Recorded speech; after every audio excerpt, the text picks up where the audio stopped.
Hello friend, हमारी आज की कहानी है असंस्कारी बहू। रमा अपनी ही दुनिया में खोई हुई थी। रोते रोते रसोई में जूठे बर्तनों को साफ कर रही थी। तभी उसके पति अजय ने खुशी में मुस्कुराते हुए रसोई में आकर कहा, सुनो, कल गांव से माँ और अमन अपनी पत्नी और बच्चों के साथ आ रहा है। एक काम करो, जल्दी से सारे काम निपटा कर जल्दी से उनकी पसंद के खाने पीने की चीज़ों की लिस्ट बनाकर मुझे दे दो। मैं आज ही लेता आऊँगा। लेकिन इधर रमा ने ना अजय की तरफ पलट कर देखा, ना ही कोई जवाब दिया। बस चुपचाप अपने काम में लगी रही। दरअसल रमा के भाई भाभी 4 साल बाद उससे मिलने और उसके साथ घूमने फिरने मुंबई आए थे। लेकिन रमा के पति अजय ने उनसे अच्छे से व्यवहार नहीं किया। रमा के लाख समझाने पर भी उसने उन लोगों के सामने ऑफिस के काम में व्यस्त रहने का नाटक किया। इधर रमा ने भी अपनी और घर की इज्जत बचाने के लिए उसने उन लोगों के सामने अजय के झूठे नाटक में हाँ मिलाई, क्योंकि उसके पास और कोई दूसरा चारा नहीं था। ये पहली बार नहीं था जब अजय ने ऐसा व्यवहार रमा की मायके वालों के साथ किया था। वो हर बार यही करता। जब भी रमा की मायके से कोई आने वाला होता, उससे पहले ही वो रमा से झगड़ा करके घर का माहौल बिगाड़ देता और चुप्पी साध लेता और उन लोगों के जाते ही खुश होकर बात करने लगता।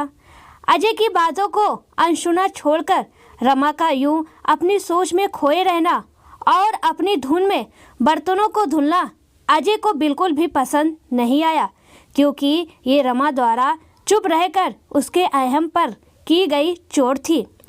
उसने रमा का बाहें पकड़कर अपनी तरफ करते हुए कहा, अब क्या हो गया जो जवाब नहीं दे रही हो?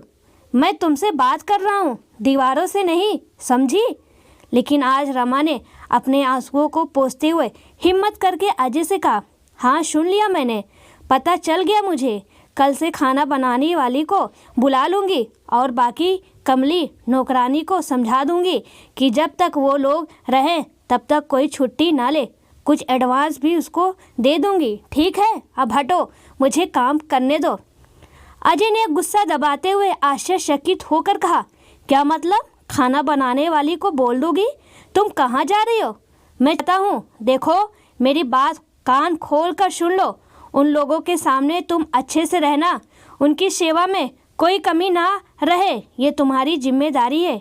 ये मुंह बनाकर कटे कटे नहीं। मेरी माँ और भाई रोज रोज नहीं आते हैं, समझी? इसलिए मुझे कोई नाटक नहीं चाहिए घर में। लेकिन आपने तो अभी से नाटक शुरू कर दिया और अब उन लोगों के आने से पहले खुद झगड़ा शुरू करने की तैयारी कर दी। बस यही तरीका है तुम्हारा अपनी बात कहने का और अपनी मांगे पूरी कराने का। आज रमा की भी आवाज़ ऊंची हो गई थी। अगर तुमको ऐसा लगता है तो ऐसा ही सही। अभी 2 दिन पहले जब खुद के भाई भाभी आए थे तब तो बहुत खुश थी। खुद खाना पानी चाय नाश्ता हर चीज़ का इंतजाम देख रही थी। तब तुम्हें कोई परेशानी नहीं हुई। तुम औरतों का यही नाटक रहता है। जब कोई मायके से आए तो खुशी से चेहरा खिल जाता है और ससुराल वालों को देखते मुंह बन जाता है। फिर उनके साथ सिर्फ खुश रहने का नाटक किया जाता है। अजय ने कहा, अच्छा, लेकिन अफसोस कि तुम मेरे भैया भाभी के साथ 4 दिन खुश रहने का नाटक भी नहीं कर पाए। वह रुहासी हो गई। अच्छा, तो तुमको अब मेरे माँ और भाई और तुम्हारे भाई भाभी में कोई फर्क ही नहीं पता? तुम्हारी हिम्मत कैसे हुई उन लोगों की तुलना करने की?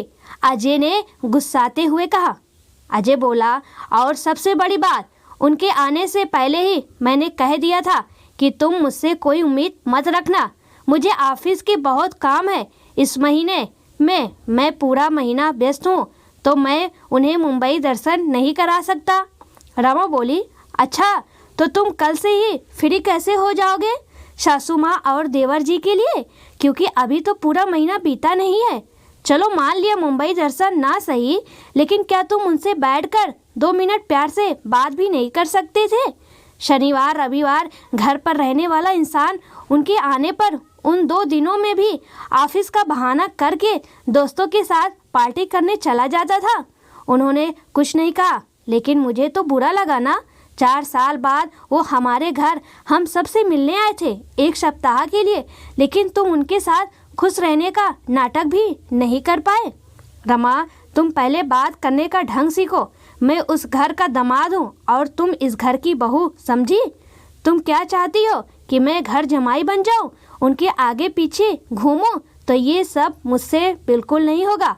और अब अपना ये नाटक बंद करके मूड ठीक करो और उन लोगों के स्वागत की तैयारी करो, अजय ने तुनक कर बोला। तब रमा ने कहा, नाटक?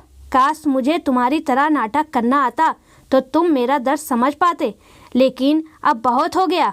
अब जैसे मैं मेरे घर वाले को हैंडल करती हूँ, तुम भी तुम्हारे घर वाले को संभालो, मुझसे कोई उम्मीद मत रखना, कहकर रमा अपने कमरे में चली गई और अजय हाल में सोफे पर लेटकर टीवी देखने लगा।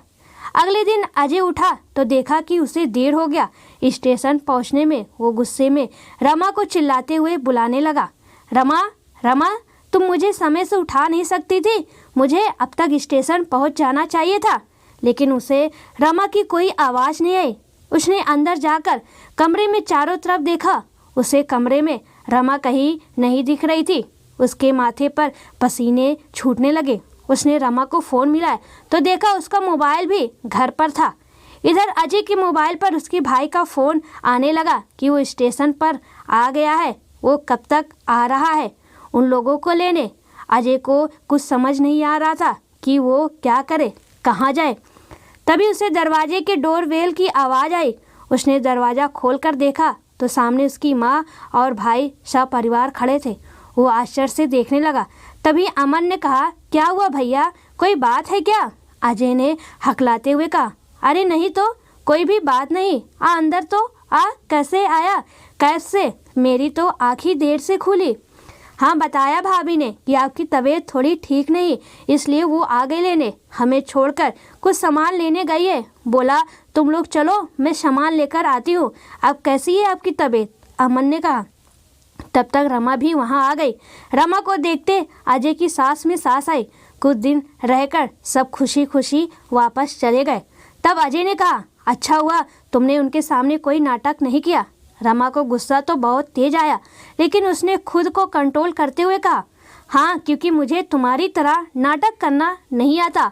मेरे माता पिता ने मुझे संस्कार सिखाए हैं कि घर आया कोई भी मेहमान भगवान समान होता है और मेहमानों में कोई भी भेदभाव नहीं करना चाहिए।